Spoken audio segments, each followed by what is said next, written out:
Bienvenidos a Bajo los Élitros. En este primer episodio presentamos larvas monstruosas. Quédate para aprender más sobre estos maravillosos insectos.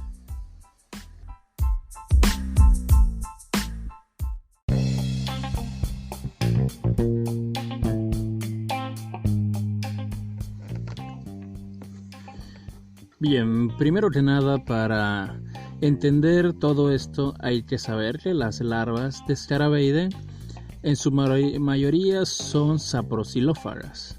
Digo en su mayoría porque hay otras que se alimentan de estiércol u otro tipo de material. Bien, ¿qué significa saprocilófago? Se quiere decir que se alimentan de material vegetal en descomposición, ya sean árboles caídos, frutos podridos, aglomeraciones de hojas, etc.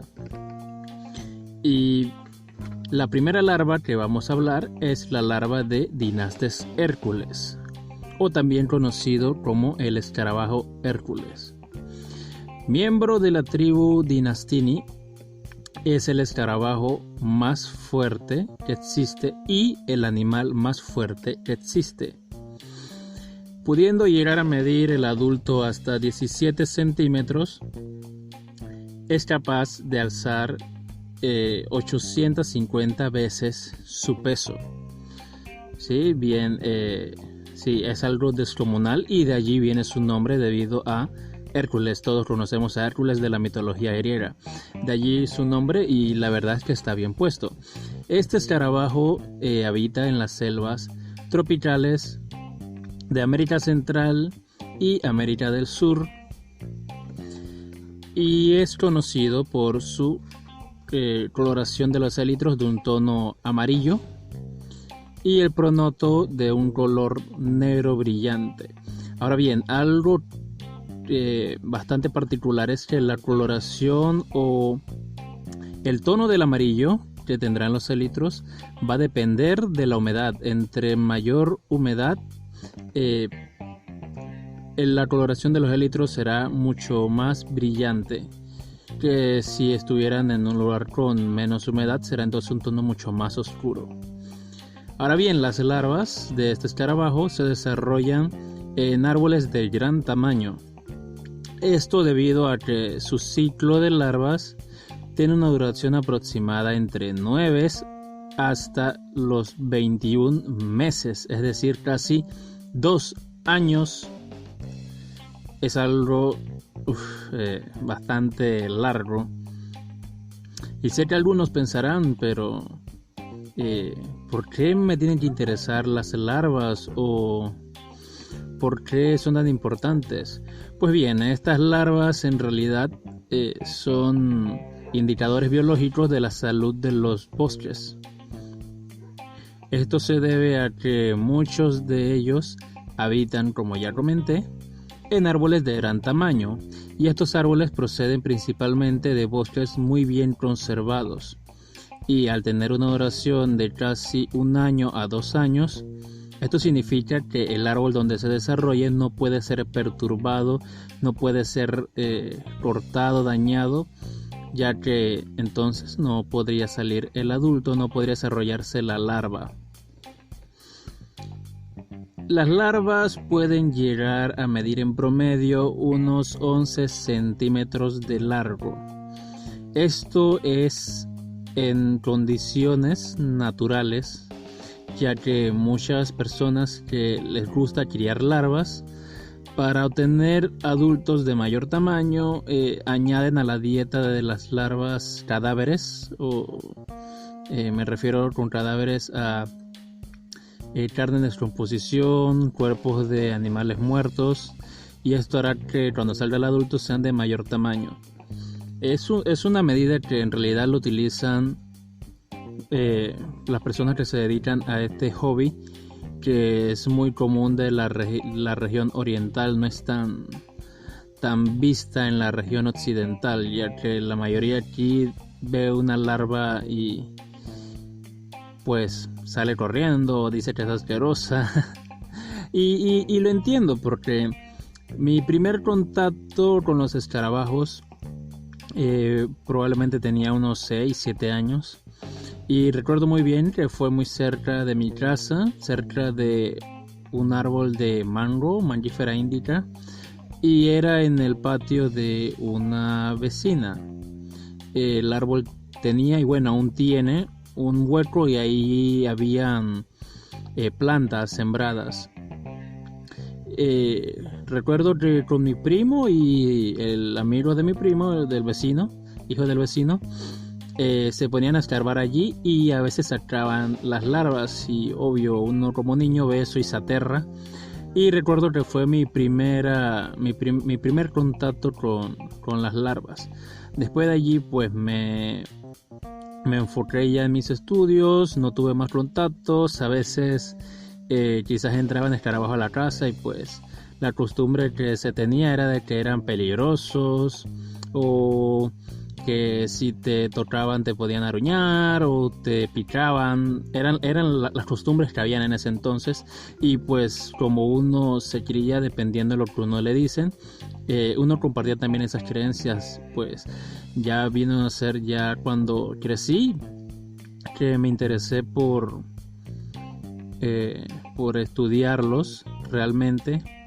Entendí de que no eran tan feos, no eran tan grotescos, sino que eran animales muy hermosos, inclusive las larvas, porque sí sé que tienen un aspecto, en forma le dirán muchos gusanos, tienen especie de pelos, tienen una cabeza con esas mandíbulas que parecen extraterrestres, y entiendo las personas que quizás no compartan esta idea de que sean animales hermosos, pero una vez que los estudias y que te dedicas a buscarlas y a interesarte, te resultan diferentes. Y creo que así es con muchas cosas en la vida. Falta solamente que uno se adentre e investigue para realmente conocerlos y ver que no es lo que uno tiene en mente.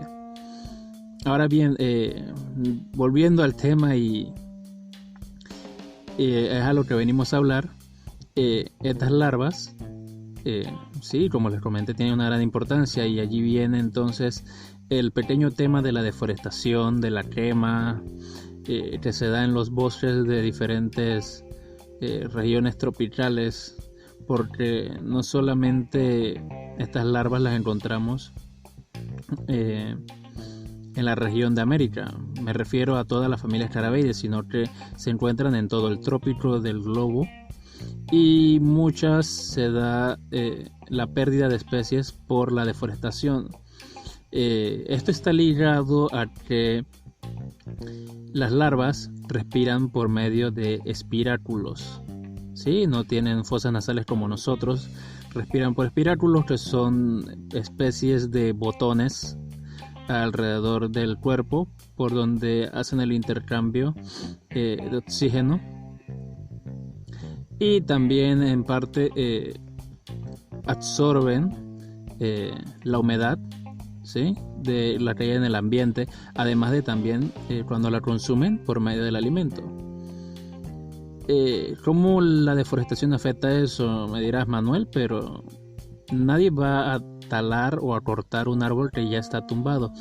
Pues sí, tienes razón, pero lo que hacen es tumbar los árboles que están en el dosel, los árboles grandes, los que mantienen la humedad dentro del bosque, porque recordemos que un bosque tropical húmedo, los árboles funcionan como una especie de barrera para evitar que la humedad, ¿no?, la humedad que le hace característico, se mantenga por debajo del dosel.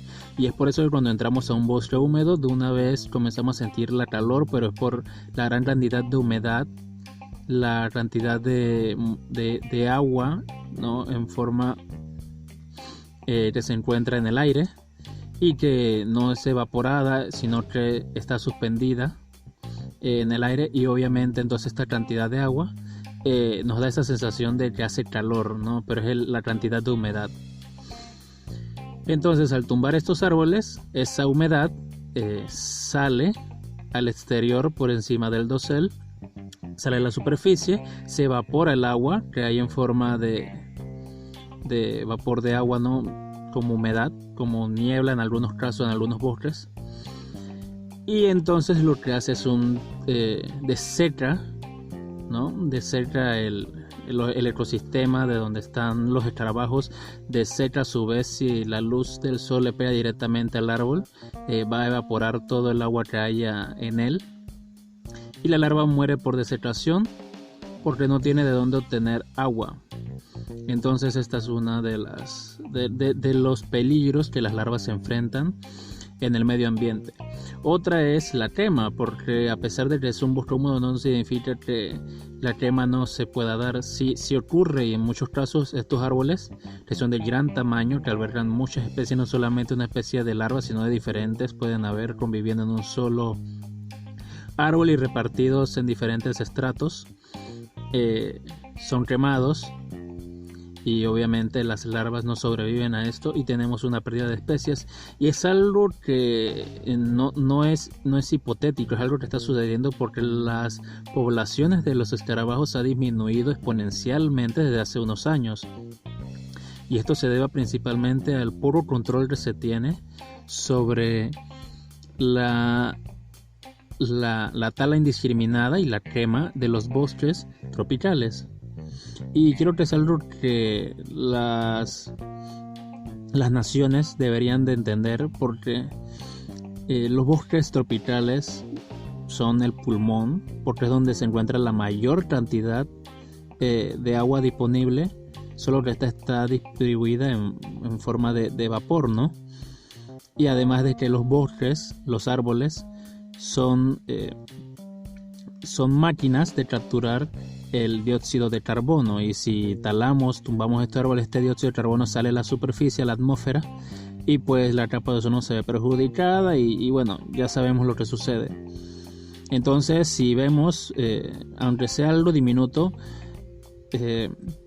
la larva tiene una gran importancia, porque si vamos a un bosque y vemos que no hay larvas de quizás dinas de Hércules o de algún otro escarabajo rinoceronte como sea Megasoma, entre otros, es porque sus árboles han sido quemados, cortados, la mano del hombre, porque por lo general el ser humano, cuando ve un árbol, eso le parece un obstáculo para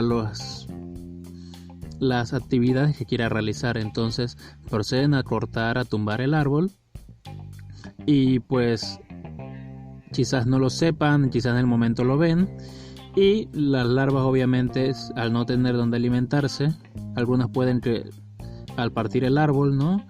Salgan, no tienen donde alimentarse, vienen aves, se alimentan de ellas y mueren, y hay una pérdida de una población. Y suponiendo que un árbol de 30 metros albergue muchísimas, quizás cientos de larvas de diferentes tipos de escarabajos, pues tenemos una baja de población muy alta, ¿no? Por cada árbol que sea cortado, quemado y destruido. Entonces podemos siempre evaluar que vayamos a un bosque, revisar algún tipo de árbol que hemos caído y revisar si hay larvas, y entonces decir, bueno, el bosque aún se encuentra, quizás sea un área rural, pero si encontramos larvas, podemos decir que es un área que aún, si bien está intervenida, no está tan intervenida de que está afectando a las poblaciones, porque el problema es cuando se altera el ecosistema o el micro ecosistema que hay dentro del árbol, porque un árbol solamente no alberga escarabajos o larvas de escarabajos, sino de diferentes insectos. Hay a veces larvas de Lepidoptera, mariposas. Podemos encontrar también miriápodas, que son los 100 pies, 1000 pies, ¿no? Miriápoda, diplópoda, entre otros insectos y otros artrópodos. Inclusive estos son, por decirlo así, restaurantes para muchos animales que se encuentran en el área, porque en el caso de las larvas